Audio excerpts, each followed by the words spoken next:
চাঁদের পালকি চড়ে আসলো সবার ঘরে, আসলো খুশির ঈদ, বলো ঈদ মুবারক, ঈদ মুবারক, ঈদ মুবারক, ঈদ পড়েন, বলো ঈদ মুবারক, ঈদ মুবারক, ঈদ মুবারক, ঈদ। সুবহানাল্লাহ পড়েন।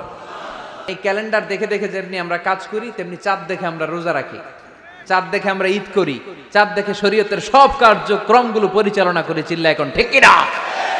এজন্য বিশ্বনবী বললেন সুমু লিরুইয়াতিহি ওয়া আফতিরু লিরুইয়াতিহি, চাঁদ দেখে তোমরা রোজা রাখো, আবার চাঁদ দেখে রোজা ভাঙো। চাঁদের পালকিতে চড়িয়ে ঈদকে আমাদের জন্য নাজিল করে কে?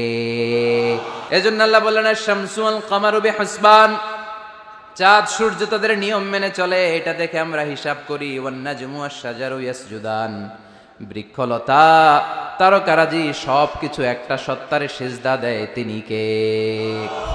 কিন্তু আমরা দেখি না। আমরা দেখি তারা যে আল্লাহরে সিজদা দিল, কে কে দেখছেন? গাছ যে আল্লাহকে সিজদা দেয়, কে কে দেখছেন? দেখি নাই, কারণ আমাদের ওই চোখ তো নাই। ওই চোখ থাকলে ঠিকই দেখা যেত, ঠিক কি না? অস্ট্রেলিয়ায় একটা শহর আছে নাম সিডনি। কি নাম? সিডনিতে একটা জঙ্গল আছে, ওই জঙ্গলে একটা গাছ to the right sense of to the direction of কেবলা, কেবলামুখী হয়ে একটা গাছ মানুষের মতো রুকু করে আছে কেবলামুখী হয়ে। পত্রপত্রিকায় ক্যালেন্ডারের মধ্যে ছবিটা আছে না নাই? তার মানে গাছপালা আল্লাহকে সিজদা করে কি করে না? পাখিগুলো আল্লাহর জিকির করে কি করে না? নদীগুলো আল্লাহর তাসবিহ পড়ে কি পড়ে না? ওয়া ইম মিন শাইইন ইল্লা ইউসাব্বিহু বিহামদিহি ওয়ালাকিন লা তাফকাহুনা তাসবিহাহুম, আল্লাহ বললেন গোটা দুনিয়ায় যা তোমরা দেখতে পাও সব কিছু জিকির করে একজনের, তিনি কে? ওয়ালাকিন লা তাফকাহুনা তাসবিহাহুম, কিন্তু এই তাসবির ভাষা তোমরা বোঝো না। প্রত্যেকটা প্রাণীর জিকিরের আলাদা ভাষা আছে না নাই? পাখিরা যায় উড়ে যায় আকাশের ওই নীলিমায়, নদীরা যায় ছুটে যায় সাগরের ওই মোহনায়। পাখ পাখালি আর সাগর নদী, পাখ পাখালি আর সাগর নদী, কার গুণগান গায়। আল্লাহু আল্লাহ, আল্লাহু আল্লাহ, আল্লাহর গুণগান গায়। সবাই পড়েন আল্লাহু আল্লাহ, আল্লাহু আল্লাহ, আল্লাহর গুণগান গায়। চিল্লায় পড়েন আল্লাহু আকবার। তাহলে মহাবিশ্বে যা দেখা যায় সবগুলো জিকির করে একজনের, তিনি কে? সবকিছু সেজদা করে একজনকে, তিনি কে? এই সেজদার জন্য কিয়ামতের দিন আল্লাহ আমাদেরকে আদেশ দিবে, বলবেন সেজদা দে, সেজদা দিয়ে আমারে দেখা। আপনারা ওঠা বসা শুরু করলেন কেন? আসরের সালাত আমরা পড়বো না, 4টায় আজান হবে, তো এখনো তো আমার ঘড়িতে 10 মিনিট বাকি, উঠলেন কেন? হ্যাঁ, বিশৃঙ্খলায় খুব শ্রেষ্ঠ আপনারা। বসেন বসেন, 4:45 না? আজকের এই প্রোগ্রামের জন্য 4টায় দেওয়া হবে, আমাকে বলা হবে। জি ইনশাল্লাহ, আর 10 মিনিট বসেন। তো এজন্য কিয়ামতের দিন আল্লাহ তাআলা আমাদেরকে আদেশ করবেন সেজদা দাও। ইয়াউমা ইউকশাফু আন সাকি ওয়া ইউদআউনা ইলা সুজুদি ফালা ইস্তাতিউন, বলবে সেজদা দাও। আমরা যারা সেজদা দিয়েছি আমরা আল্লাহু আকবার বলে সেজদা দিয়ে আল্লাহর দেখায় দেব, কোন সুবহানাল্লাহ। কিন্তু দুনিয়ায় যারা সেজদা দেয় নাই, মসজিদে যায় নাই, সেজদাকারীদের সাথে আন্দোলনে শরীক হয় নাই, তাদের পিঠটারে লোহার পিঠের মতো বানিয়ে দিবে কে? তারা চাইলেও পিঠটারে বাঁকা করতে পারবে। এজন্য আল্লাহ বললেন ওয়ান নাজমু ওয়াশ-শাজারু ইয়াসজুদান, তারকারাজি বৃক্ষরাজি একজন সত্তারে সিজদা করে, তিনি কে? এরপর আল্লাহ নিয়ামতের বর্ণনা দিলেন, তোমাদেরকে আমি ফল ফলাদি দিয়েছি, তোমাদেরকে আমি মিঠা নদীর পানি দিয়েছি, লোনা পানি দিয়েছি। মারাজাল বাহরাইন ইয়ালতাকিয়ান বাইনাহুমা বারযাখুল লা ইয়াবগিয়ান, একদিকে লোনা পানি একদিকে মিঠা পানি বয়ে যায়, লা ইয়াবগিয়ান, মিশে না, মাঝখানে অদৃশ্য দেয়ালটা তৈরি করলো কে? এই দৃশ্য আপনারা দেখছেন? দেখেন নাই? কেউ দেখেন নাই? কোথায় দেখছেন? ভিডিওতে।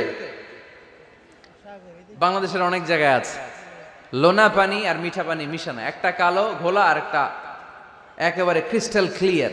আমি মিশরে দেখেছি নীল নদের পানি আর লোহিত সাগরের পানি মিশানা, একটার পানি ঠান্ডা আর একটা গরম, একটা ডেনসিটি হাই আর একটা ডেনসিটি লো, একটা লবণ বেশি আর একটা লবণ নাই, তাই একটার সাথে আরেকটা মিশে না। এদিক দিয়ে পানির মতো জিনিস বয়ে যায়, একটা কালো ঘোলা আর একটা সাদা, মাঝখানে অদৃশ্য দেয়াল দিয়ে রেখেছে কে? আরো জোরে বলতে হবে, তিনি কে? এরপর রাব্বুল আলামিন আমাদের বিবেকটাকে নাড়া দিয়ে আখিরাতের কথা স্মরণ করিয়ে দিয়ে বললেন, কুল্লু মান আলাইহা ফান ওয়া ইয়াবকা ওয়াজহু রাব্বিকা যুল জালালি ওয়াল ইকরাম। পড়েন, কুল্লু মান আলাইহা ফান ওয়া ইয়াবকা ওয়াজহু রাব্বিকা যুল জালালি ওয়াল ইকরাম فبأي آلاء ربكما تكذبان। পড়েন সুবহানাল্লাহ। আল্লাহ বললেন, মহাবিশ্বে যা দেখতে পাও সব শেষ হয়ে যাবে, যা দেখা যায় সব ধ্বংস হয়ে যাবে একজন সত্তা ছাড়া। চিল্লায়া বলেন, তিনি কে? আমরা চিরকাল থাকার জন্য পৃথিবীতে আসছি না? কে কে আজীবন বাঁচবেন? হাত তোলেন তো। বাঁচবো কেউ? আমরা কেউ বাঁচবে? বেঁচে থাকবে একজন সত্তা, তিনি কে? তিনি অব্যয়, তিনি অক্ষয়, তার লয় নাই, তার কোনো ক্ষয় নাই, তিনি সদা জাগ্রত, সদা সজাগ, তিনি হচ্ছেন আল্লাহ রাব্বুল ইজ্জত। চিল্লায় কোন ঠিক কিনা? সবাই মরে যাবো আমরা, সবাই, কেউ থাকবো না। এই পৃথিবী থাকার জায়গা নয়।